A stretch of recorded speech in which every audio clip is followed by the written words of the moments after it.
श्रीमद्वाल्मीकि रामायण युद्धकांड अध्याय 42 लंका पर वानरों की चढ़ाई तथा राक्षसों के साथ उनका घोर युद्ध। तदनंतर उन राक्षसों ने रावण के महल में जाकर यह निवेदन किया कि वानरों के साथ श्रीराम ने लंकोपुरी को चारों ओर से घेर लिया है। लंका के घेरे जाने की बात सुनकर रावण को बड़ा क्रोध हुआ और वह नगर की रक्षा का पहले से भी दुगुना प्रबंध करके महल की अटारी पर चढ़ गया। वहीं से उसने देखा कि पर्वत, वन और काननों सहित सारी लंका सब ओर से असंख्य युद्धाभिलाषी वानरों द्वारा घिरी हुई है। इस प्रकार समस्त वानरों से आच्छादित वसुधा को कपिल वर्ण की हुई देख वह इस चिंता में पड़ गया कि इन सब का विनाश कैसे होगा। बहुत देर तक चिंता करने के पश्चात धैर्य धारण करके विशाल नेत्रों वाले रावण ने श्रीराम और वानर सेनाओं की ओर पुनः देखा। इधर श्रीरामचंद्र जी अपनी सेना के साथ प्रसन्नतापूर्वक आगे बढ़े। उन्होंने देखा लंका सब ओर से राक्षसों द्वारा आवृत और सुरक्षित है। विचित्र ध्वजा पताकाओं से अलंकृत लंकोपुरी को देखकर दशरथ नंदन श्रीराम व्यथित चित्त से मन ही मन सीता का स्मरण करने लगे। हाय, वो मृगशावक नयनी जनक नंदिनी सीता यही मेरे लिए शोक संतप्त हो पीड़ा सहन करती है और पृथ्वी की वेदी पर सोती है। सुनता हूँ बहुत दुर्बल हो गई है। इस प्रकार राक्षसियों द्वारा पीड़ित विदेहनंदिनी का बारंबार चिंतन करते हुए धर्मात्मा श्रीराम ने तत्काल वानरों को शत्रुभूत राक्षसों का वध करने के लिए आज्ञा दी। अक्लिष्टकर्मा श्रीराम के इस प्रकार आज्ञा देते ही आगे बढ़ने के लिए परस्पर होरसी लगाने वाले वानरों ने अपने सिंहनाद से वहां की धरती और आकाश को गूंजा दिया। वे समस्त वानर युद्धपति अपने मन में यह निश्चय किए खड़े थे कि हम लोग पर्वत शिखरों की वर्षा करके लंका के महलों को चूर चूर कर देंगे अथवा मुक्कों से ही मार मार कर दहा देंगे। वे वानर सेनापति पर्वतों के बड़े बड़े शिखर उठाकर और नाना प्रकार के वृक्षों को उखाड़कर प्रहार करने के लिए खड़े थे। राक्षसराज रावण के देखते देखते विभिन्न भागों में बटे हुए वे वानर सैनिक श्री रघुनाथ जी का प्रिय करने की इच्छा से तत्काल लंका के परकोटों पर चढ़ गए। तांबे जैसे लाल मुंह और सुवर्ण की सी कांति वाले वे वानर श्री रामचंद्र जी के लिए प्राण निछावर करने को तैयार थे। वे सब के सब साल वृक्ष और शैल शिखरों से युद्ध करने वाले थे, इसलिए उन्होंने लंका पर ही आक्रमण किया।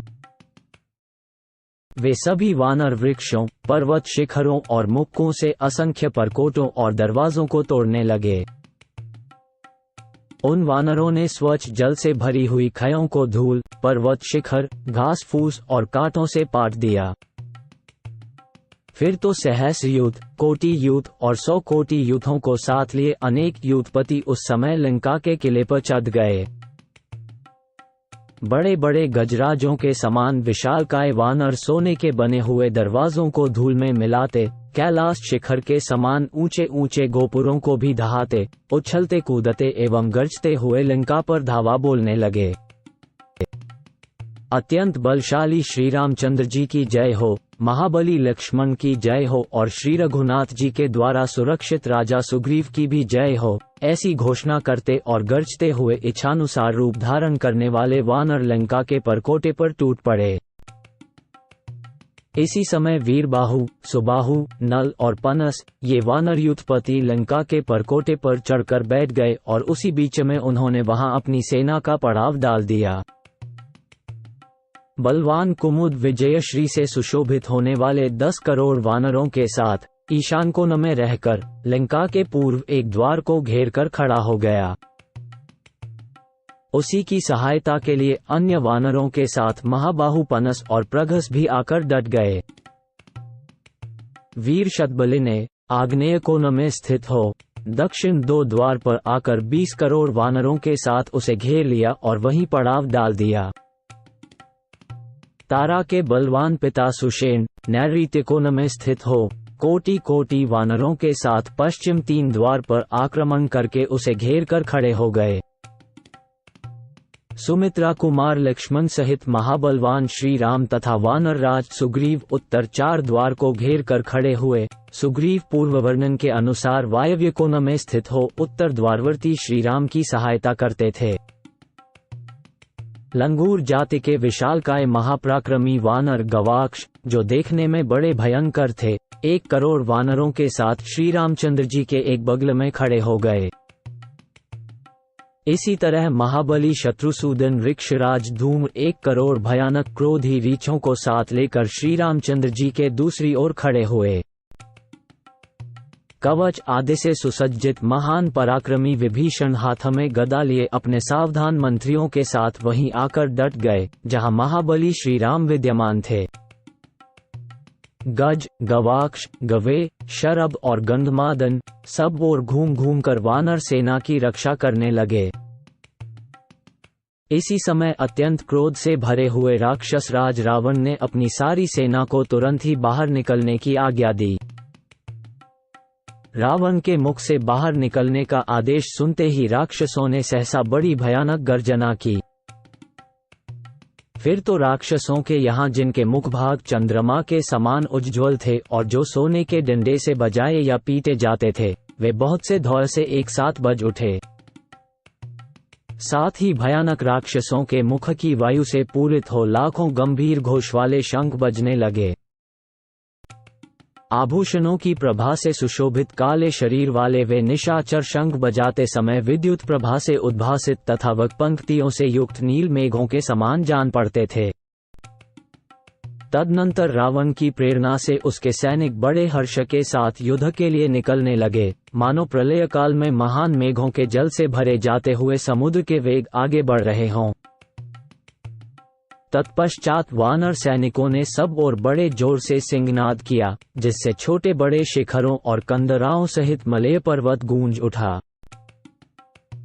इस प्रकार हाथियों के चिघाड़ने, घोड़ों के हिनहिनाने, रथों के पहियों की घरघराहट एवं राक्षसों के मुख से प्रकट हुई आवाज के साथ ही शंख और दुंदुभियों के शब्द तथा वेगवान वानरों के निनाद से पृथ्वी, आकाश और समुद्र निनादित हो उठे। इतने ही में पूर्व काल में घटित हुए देवासुर संग्राम की भांति राक्षसों और वानरों में घोर युद्ध होने लगा।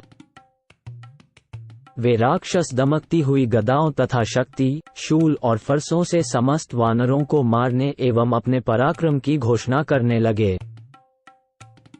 उसी प्रकार वेगशाली विशालकाय वानर भी राक्षसों पर बड़े बड़े वृक्षों, पर्वत शिखरों, नखों और दांतों से चोट करने लगे। वानर सेना में वानर राज सुग्रीव की जय हो, यह महान शब्द होने लगा। उधर राक्षस लोग भी महाराज रावण की जय हो, ऐसा कहकर अपने अपने नाम का उल्लेख करने लगे। दूसरे बहुत से भयानक राक्षस जो परकोटे पर चढ़े हुए थे, पृथ्वी पर खड़े हुए वानरों को भिदिपालों और शूलों से विदीर्ण करने लगे। तब पृथ्वी पर खड़े हुए वानर भी अत्यंत कुपित हो उठे और आकाश में उछलकर परकोटे पर बैठे हुए राक्षसों को अपनी बाहों से पकड़ पकड़कर गिराने लगे। इस प्रकार राक्षसों और वानरों में बड़ा ही अद्भुत घमासान युद्ध हुआ, जिससे वहां रक्त और मांस की कीच जम गई।